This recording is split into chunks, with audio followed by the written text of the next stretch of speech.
भाइयों और बहनों, अमेठी के मेरे प्यारे लोग, भाई बहन, माता, प्रेस के हमारे मित्रों, इनमें थोड़ा सा बदलाव तो आया है प्रेस वालों में। अब ये सोच रहे हैं भैया, अब ये सोच रहे हैं क्या करें, लग रहा है मोदी जी जा रहे हैं तो पटरी बदलनी पड़ेगी। अच्छा, एक ठहर जाइए भैया, शांत हो जाए, शांत हो जाए।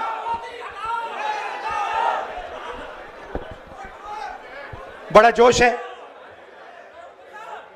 तो सबसे पहले यहां आप गर्मी में आए, मेरी बात सुनने आए, इसके लिए दिल से आप सबको धन्यवाद करता हूं।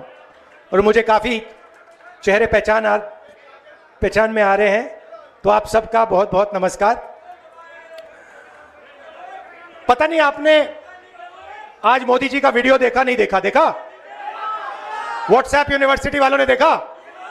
वो इटली की राष्ट्रपति मेलोनी है, उनको नरेंद्र मोदी जी टॉफी खिला रहे हैं। रील बनाई है, हिंदुस्तान के प्रधानमंत्री इटली के प्रधानमंत्री को, मेलोनी को मेलोडी टॉफी दिए हैं। हेलो, हाँ, हेलो, माइक तो ठीक करो भाई। जाने से पहले हिंदुस्तान में भाषण दिया, जाने से पहले कहा, इटली जाने से पहले, मेलोनी जी से मिलने से पहले उन्होंने हिंदुस्तान से कहा कि देखो, आर्थिक तूफान आ रहा है,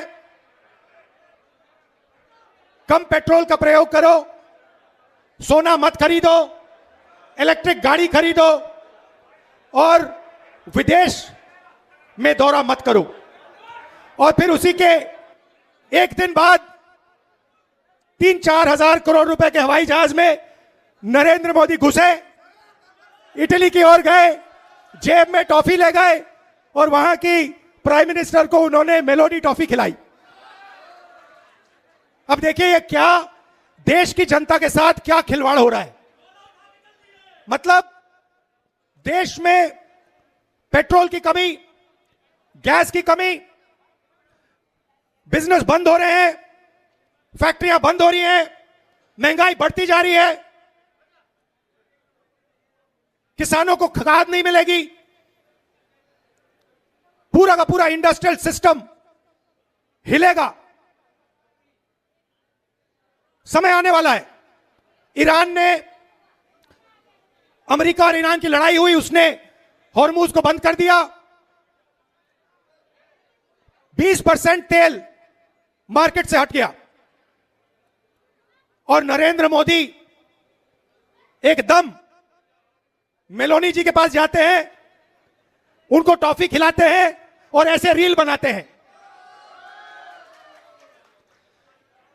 अब देखना, नोटबंदी के बाद नरेंद्र मोदी ने रोते हुए कहा था, मुझे फांसी पे चढ़वा देना अगर काला धन खत्म नहीं हुआ। याद है आपको? रोते हुए कहा था। कोविड के समय लॉकडाउन कर दिया, मजदूरों को मरवा दिया, किसानों को खत्म कर दिया, हाथ जोड़ के रोते हुए कहा, मुझे फांसी पे चढ़ा दो, मुझे फांसी पे चढ़ा दो।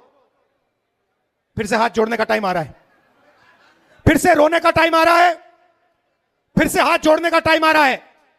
मगर आप एक बात याद रखिए, नोटबंदी हिंदुस्तान के किसानों पर, मजदूरों पर, छोटे व्यापारों पर आक्रमण था। नोटबंदी का लक्ष्य आपका पैसा, आपके जेब का पैसा, आपके मेहनत का पैसा अदानी और अंबानी के हवाले करने का था। वही लक्ष्य लॉकडाउन का था। जब हमारे मजदूर हजारों किलोमीटर भूखे प्यासे वापस चल रहे थे, उसी समय नरेंद्र मोदी लाखों करोड़ रुपए का कर्जा माफ अदानी अंबानी का कर रहा था। अब देखिए इन्होंने क्या किया है। पब्लिक सेक्टर को खत्म कर दिया, सारी की सारी छोटी कंपनियों को नोटबंदी, गलत जीएसटी से मार दिया, किसानों को कमजोर कर दिया, बेरोजगारी पूरे देश में फैला दी, और अब आर्थिक तूफान आ रहा है, और ऐसा तूफान आ रहा है जो हिंदुस्तान ने पहले नहीं देखा है। क्यों? क्योंकि हमारा तेल हॉर्मुज से आता है, हमारा तेल हॉर्मुज से आता है, और हॉर्मुज को बंद कर दिया गया है। और नरेंद्र मोदी चुनाव से पहले कहते हैं तेल की कोई कमी नहीं, गैस की कोई कमी नहीं, पेट्रोल की कोई कमी नहीं, सब कुछ ठीक है।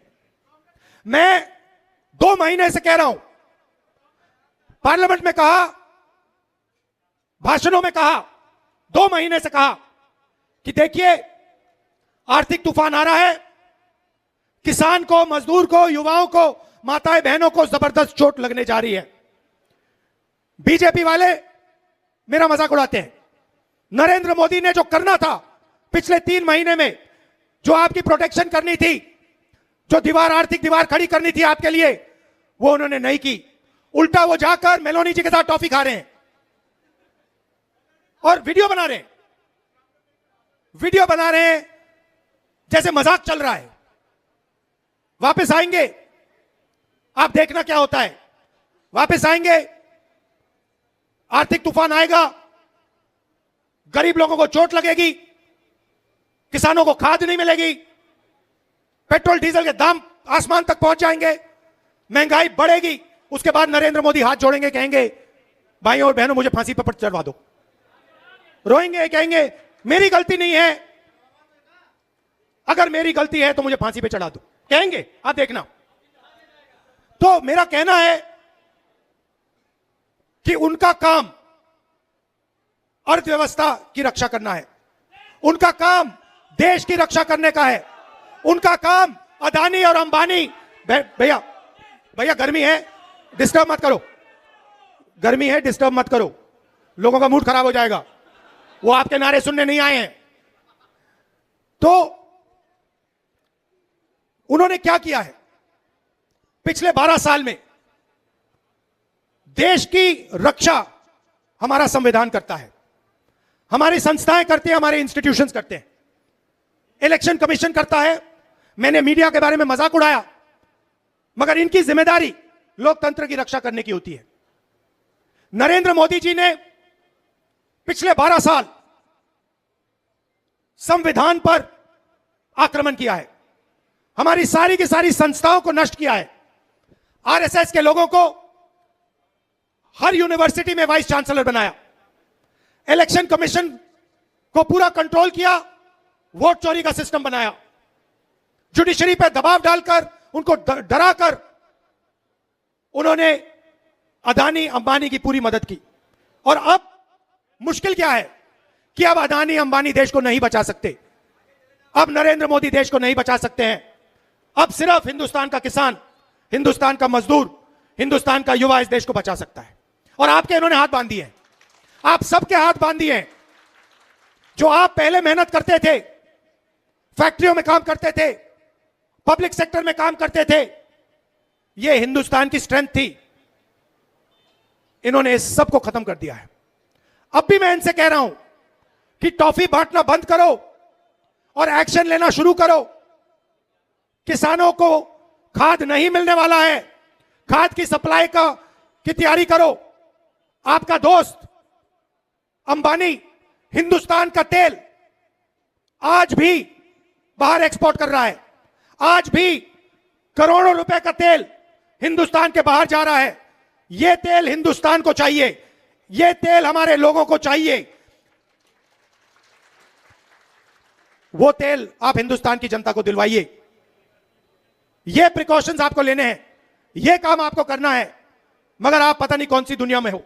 अच्छा, एक और बात, मैंने पिछली मीटिंग में कहा कि नरेंद्र मोदी और अमित शाह संविधान पर आक्रमण कर रहे हैं। यह सही बात है, गलत बात है? वोट चोरी संविधान पर आक्रमण है, अदानी अंबानी को देश का पूरा धन देना संविधान पर आक्रमण है, हिंदुस्तान की सारी यूनिवर्सिटीज के ऊपर वाइस चांसलर आरएसएस के वाले बैठाना आक्रमण है नहीं है? इलेक्शन कमीशन, जुडिशरी, हमारी संस्थाओं को नष्ट करना संविधान पर आक्रमण है? संविधान हिंदुस्तान है, संविधान हिंदुस्तान की आवाज है। तो जो संविधान पर आक्रमण करता है, जो संविधान को नष्ट करता है, उसको आप क्या कहोगे? उसको क्या कहोगे? गद्दार कहोगे।